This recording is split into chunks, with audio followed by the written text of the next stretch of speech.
And today I am going to start a new chapter from Bio, Heredity and Evolution. बेटा, जैसा कि आपको मालूम है कि इस बार कंडीशंस क्या हैं, तो इसके अकॉर्डिंग इस चैप्टर में से केवल हेरिडिटी वाला पार्ट आएगा। इवोल्यूशन वाला पार्ट दिस ईयर जो है बेटा रिड्यूस हो गया है, तो ओनली हमको पढ़ना है heredity and Mendel's contribution. Let's continue.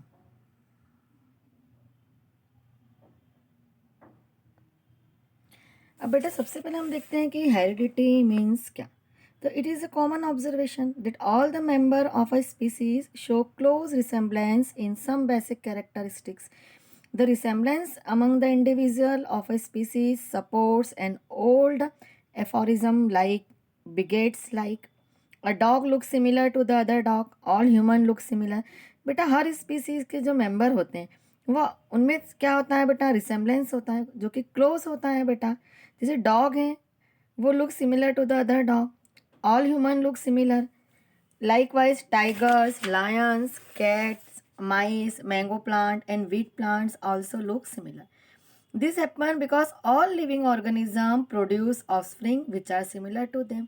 क्योंकि बेटा हमने इससे पहले रिप्रोडक्शन चैप्टर पढ़ा, तो रिप्रोडक्शन में क्या पढ़ा है कि जितने भी लिविंग ऑर्गेनिज्म है वो प्रोड्यूस करते हैं ऑफस्प्रिंग और which are similar to them. Human being produce babies which look like them.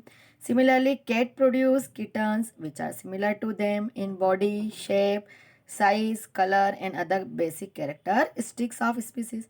Similarly, mango plants produce seeds which germinate and grow into mango plant. So, these similarities between individual of a species is attributed to heredity. तो ये जो similarities है बेटा एक species के members में, उसी को हम बोलते हैं हेरिडिटी. तो हेरिडिटी का मीनिंग क्या हो गया बेटा? द ट्रांसफर ऑफ कैरेक्टर और traits from the parent to their offspring is called heredity. तो बेटा जो कैरेक्टर का ट्रांसफर होता है उनके पेरेंट्स से उनके बच्चों में, उस प्रोसेस को हम क्या कहते हैं बेटा? हेरिडिटी. अब variation, the difference between the character और traits among the individual of same species are called variation. बेटा एक ही स्पीसीज के मेंबर्स क्या होते हैं, उनमें क्लोज रिसेम्बलेंस होता है लेकिन फिर भी क्या होता है, उनमें वेरिएशन होता है, उनके कलर में, उनके बॉडी शेप में. तो उसी को हम क्या बोलते हैं? वेरिएशन. जैसे ये देखिए ह्यूमन स्पीसीज, ये सब मेंबर्स क्या है? ह्यूमन एक जैसे दिखते हैं लेकिन इनका भी क्या है बेटा? साइज, शेप और कलर कैसा है? डिफरेंस है. ये देखिए पैरोट, सारे पैरोट कैसे हैं? क्लोज रिसेम्बलेंस है, फिर भी इनमें क्या है? वेरिएशन है. बीटल्स, शीप, प्लांट्स, ये देखिए बेटा ये सब क्या है? ग्रेप्स हैं लेकिन इनमें भी क्या है? वेरिएशंस है.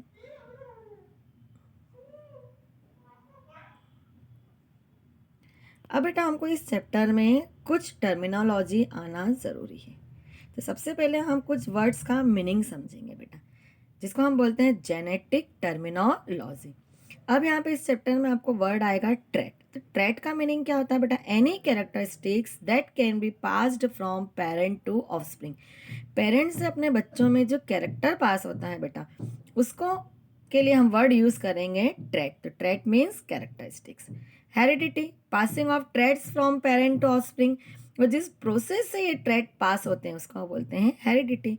फिर the study, the branch of biology in which we study of heredity, जिसमें हम हेरिडिटी की स्टडी करते हैं बेटा, उस ब्रांच को कहते हैं जेनेटिक्स.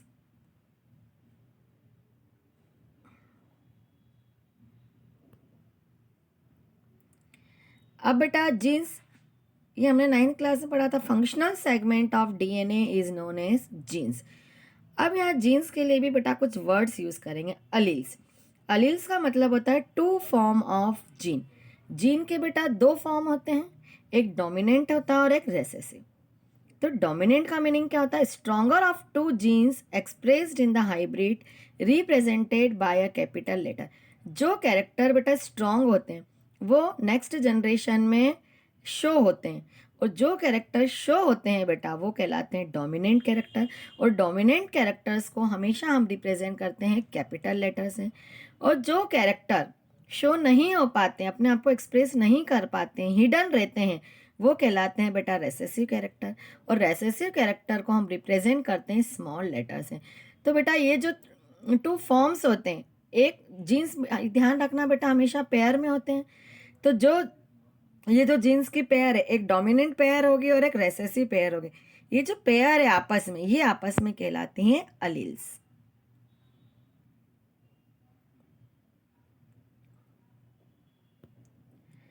अब वर्ड है बेटा जीनोटाइप। तो जीनोटाइप का मीनिंग क्या होता है? Gene combination for a trait. बेटा हमारे कैरेक्टर्स के लिए क्या होते हैं? जीन कंबाइन होते हैं। हमने रिप्रोडक्शन चैप्टर में पढ़ा था कि जो 50% डीएनए है वो मेल से आता है और 50% डीएनए फीमेल से आता है। तो 50% जो DNA, functional segment of DNA are known as gene. Male से आए हैं तो वो अपने कैरेक्टर लाए, 50% फीमेल से आया है वो अपने कैरेक्टर लाए हैं। अब एक बॉडी में बेटा, ऑफस्प्रिंग की बॉडी में कौन से जीन कंबाइन होंगे ये पता नहीं है। हो सकता है मेल मेल के जीन कंबाइन हो जाए, फीमेल फीमेल के जीन कंबाइन हो जाए, हो सकता है एक जीन मेल का और एक फीमेल का कंबाइन हो जाए।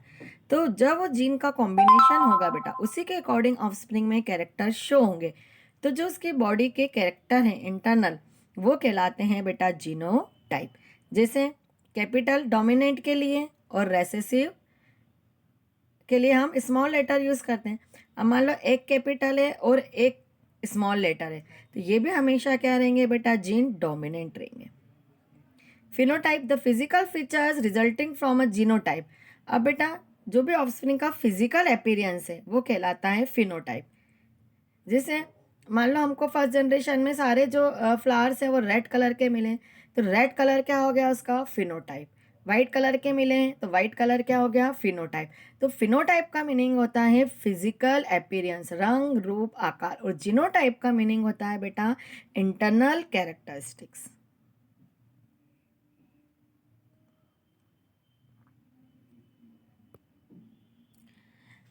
अब बेटा जीनोटाइप्स, अब जीनोटाइप्स में भी बेटा दो तरह के जीन्स होते हैं, होमोजाइगस एंड हेट्रोजाइगस। होमोजाइगस का मीनिंग होता है gene combination involving two dominant और टू रेसेसिव जीन।